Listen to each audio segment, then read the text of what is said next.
that I can fly. Nothing is.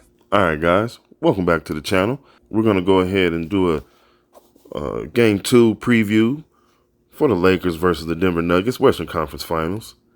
Man, I just had to talk about this as we preview this Game 2 coming up tomorrow night.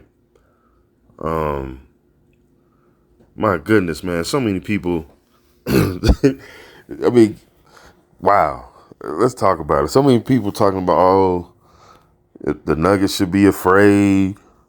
If there was a win that ever felt like a loss, it was that. Really? What in the world? I mean, wow, man. We got to be careful. You know what I'm saying? Who we're listening to or who we're allowing to mold our opinions. Now, I for one don't let anybody do that, but I mean, to be honest, you see that a lot across social media. The majority of people do allow others to mold their opinions in some way, shape, or form. With that being said, let's talk about what happened in Game 1. Okay, Nuggets come out fast. The Lakers look outmatched. As you've heard me say, you know what I'm saying? In previous videos, when it comes to playoff games, it's all about matchups and adjustments, right? So this is what everybody keeps talking about, is in the second half, Rui Hachimura on Jokic. Okay.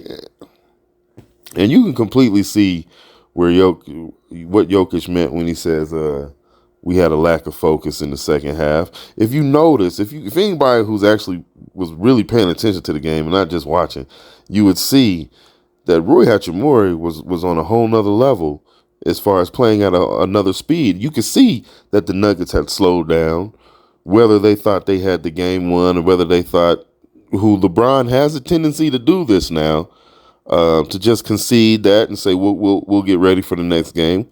We'll make the adjustments and get ready for the next game. It's a long series, right? So there may have been some of that assumptions, presumptions leading to complacency, So you can see where and why Jokic felt that way, that there was a loss of focus in the second half. But nonetheless, even with, now remember, Darvin Ham made adjustments already in regards to how he was dealing with Murray. Everybody keeps talking about he made one adjustment. I don't even know. People, you'll be surprised that people who claim to know what they're talking about don't have a clue what they're talking about or what they're seeing. You know what I'm saying? He clearly made a few adjustments in regards to how he was dealing with Murray, coming off those DHOs, right? For those, that's the dribble handoffs, okay? They were working. Jamal Murray was absolutely surgical off those DHOs, right? So they had to adjust. That's why he came with Vanderbilt. And I already had said in previous videos that was one of the adjustments that was going to be made. It was just a matter of seeing when those adjustments were going to be made. Because I, for one, with the little bit of coaching experience I have, mind you, I won almost every year that I did coach. I'm one of the best coaches that you'll ever not see. But mind you, I wouldn't think that he would want to reveal his hand and show a lot of those adjustments. A lot of coaches talk about how they want to kind of hold those things till next time. They do this even in the regular season. If you play in a team 4 times or whatever, you might not want to make too many adjustments just for that one game. You might want to save some to catch them off guard. So Darvin Ham was throwing things. What can I do with Jamal Murray? You know what I'm saying? Let me tell Schroeder to play, back off the screen. Don't get caught up on the screen. That didn't work. Let me play up on Jamal. You know what I'm saying? Chase him off the screen. That didn't work. All right, let me put Vanderbilt on. All right, there's those adjustments, right? And then there's, what do I do with Jokic?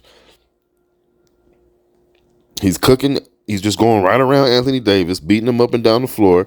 Yet AD is responding offensively But obviously, Anthony doesn't have that same team impact on the offensive end that he has on the defensive end. Jokic has that team impact on both ends of the floor, although he doesn't alter or block shots the way Anthony Davis does, right? Okay, consider that. So now you go ahead and we get back to Rui Hachimura, who utilized his quickness. And if you, again, like I said, if you go and watch, the Nuggets had already geared down. And they'll learn from this. They'll learn from this. You know what I'm saying? I mean, they still got to win. And that's because that's all that matters. Everybody keeps talking about this. If Jamal doesn't hit that shot, if Jokic doesn't hit that three, if Jamal doesn't have 31, that's some of that's the weirdest stuff to me, only because your ifs don't stop there. Ifs go both ways, right? Your what ifs don't only support your argument. They also go the other way. If AD didn't have a good shooting night, if LeBron, you know what I'm saying, gets tired sooner, if Schroeder gets in foul trouble, or if there's ifs go all kind of ways, you know what I'm saying? But yet people want to say all these ifs to support their argument. Okay, whatever. But what we do know that happened is that the Nuggets were able to pull out the victory nonetheless. Regardless of all that, regardless of whatever fears the Nuggets might have, they were able to get that first victory. So now you go into game 2, right? And you already know what you're expecting. So hopefully Coach Malone, who doesn't make all the best in-game adjustments, which is why if I'm Darvin Ham, I wouldn't have done all those adjustments during the game. I would have waited and said, we going to have to flat out come back on effort because I'm saving some of this other stuff for the next game, or maybe when we get back home, so we can dominate at home and tie this series. But nonetheless, he didn't. So Coach Malone has an opportunity to prepare for that switch, that adjustment of having Rui guarding Jokic, so to let AD roam.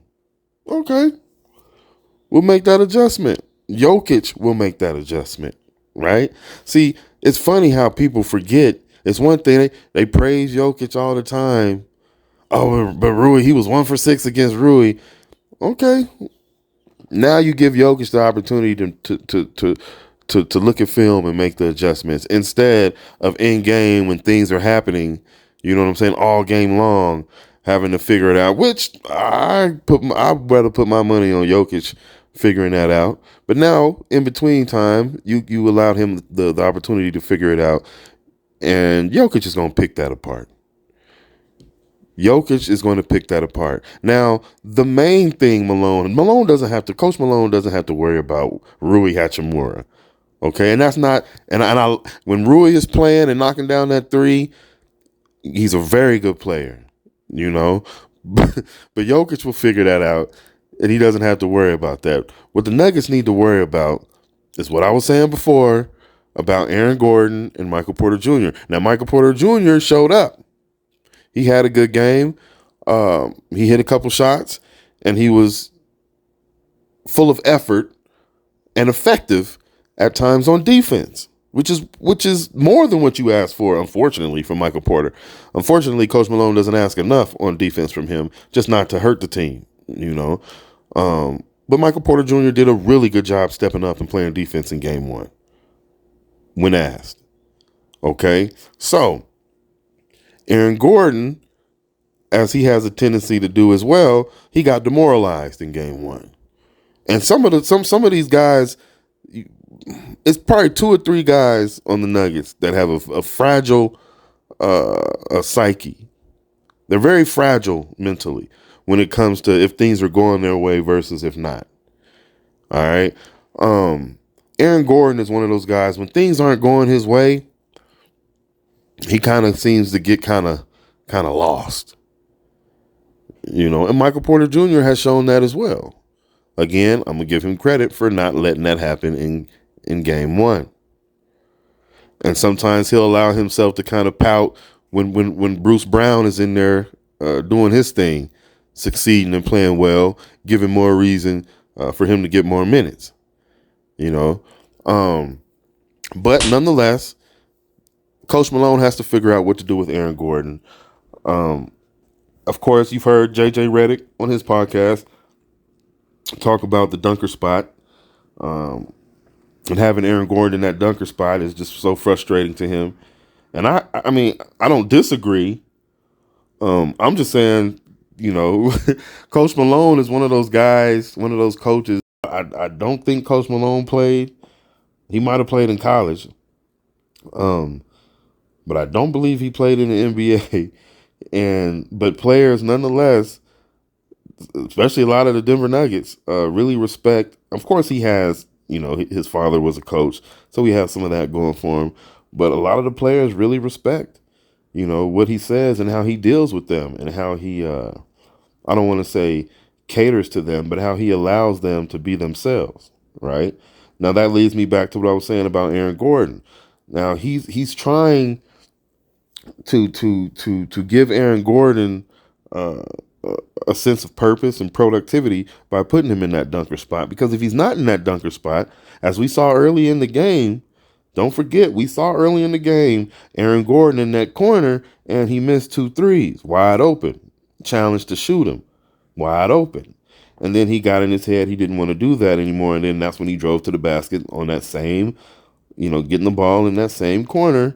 He drove to the basket, got the dunk. Remember, he was extra excited. You know what I'm saying? That's one of the reasons he felt like that. Because that pumped him up. That made him feel good after feeling so bad, not wanting to be in those situations to have to take those shots because he doesn't feel confident making those shots. Mike Malone is just trying to keep his confidence up, trying to put him in position to be confident so that he'll be, in a better space to help the team, right? If not, what use are you know what I'm saying? I mean, other than him helping to bring the ball up every once in a while, where is he going to go? You know what I'm saying? Where is he going to go? And Coach Malone only goes about 8 deep anyway, right? As far as the bench, he only goes, 3 more, you know what I mean? He only plays about an 8-man rotation, maybe 9-guy rotation.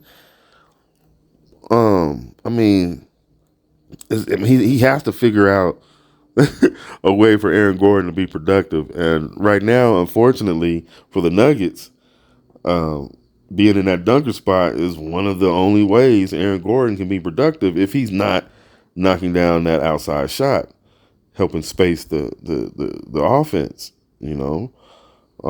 So we'll see what Coach Malone does to remedy that, because the Lakers are definitely going to exploit that, and they're definitely going to exploit the lack of defense player to player. You know what I'm saying? Now, the Nuggets have done a good job of hiding certain players' lack of defense, and they're able to play really good team defense. But the Lakers are going to make an adjustment to really get the Nuggets in situations like Jamal on an island having to guard LeBron on the block. They're going to get more guys in those situations. Aaron Gordon, they're going to get a lot of guys in those situations. Michael Porter Jr., even Jokic, dealing with AD. You know what I'm saying? On ball, ISO, put him on an island. They're going to do a lot of that. And we'll see how Coach Malone makes those adjustments. Once again, it's all about adjustments. All right. So I just wanted to make sure I got all of that across, and give a quick little preview of what to expect in Game 2, man, because so many people are talking about this, talking about that. The Nuggets should be scared. The Lakers should be confident. Anthony Davis said it best. He said that they are going into Game 2 with a sense of desperation. That's what they should be doing. That's what they should be doing. Not about fear or not in any other aspect other than it's going to take that to get a win on that on that Ball Arena floor, on the Nuggets home floor. You're going to have to play with some desperation from jump to the end. And the Nuggets are going to have to respond and not play like they're ahead 1-0. They're going to have to play like it's 0-0. They're going to have to play like it's 0-0. And we'll see which coach has their team better prepared to play the way they need to play? Will Coach Malone have the Nuggets better prepared to play like it's 0-0? Or will will Darvin Ham have the Lakers better prepared to play like they're down 0-1? Right? I'm a like I said, I definitely I'm a pretty good coach, man. Hopefully one day I'll be able to show the world how much of a great coach I am, or how much I can help a player become great. But this is one of my sayings. I have a lot of them. I have a lot of them. But this is one of them. I'm gonna go ahead and I usually don't give a lot of them up or give them up. Because a really good coach will understand how to utilize it properly. Now, remember, good coaching is not about what you know. It's about how you translate what you know to who you're trying to get it to. You know what I'm saying? How you get them to soak it in, how you get them to receive it. You know what I'm saying? That's what makes you a really good coach. You know what I'm saying? It's not what you know and how you figured it out. It's about how do you get them to understand, see, and apply. You know what I'm saying? So one of my sayings will be, you must help your team be exceptional at weathering the storms that they can give. Now that's from a coach's perspective. This is what I do, as a coach. This is what I would do. I would make sure that my team is exceptional. At least I would help them try to be exceptional at weathering the storms that we can give, right? So that means if we can go on a 30-10 run, a 20-0 run, I mean, if we can have dominant stretches where we just absolutely running you out the gym, we better be able to weather that if it's happening to us. We better be able to, if we can't stop it, we better be able to deal with it. You know what I'm saying? We better be able to deal with it, slow it down, endure it, so we can, get our clouds rumbling again. You know what I'm saying? You got to do that. And you have to prepare your team that way. Some coaches do it better than others. Some teams aren't that good to to present a bad storm, let alone weather it. You know what I'm saying? But if you're able to, you better be able to deal with it. Do you know what I'm saying? And that's one thing the Nuggets are definitely have an advantage over. I mean, obviously, like LeBron said, they're definitely better than the team from 2020.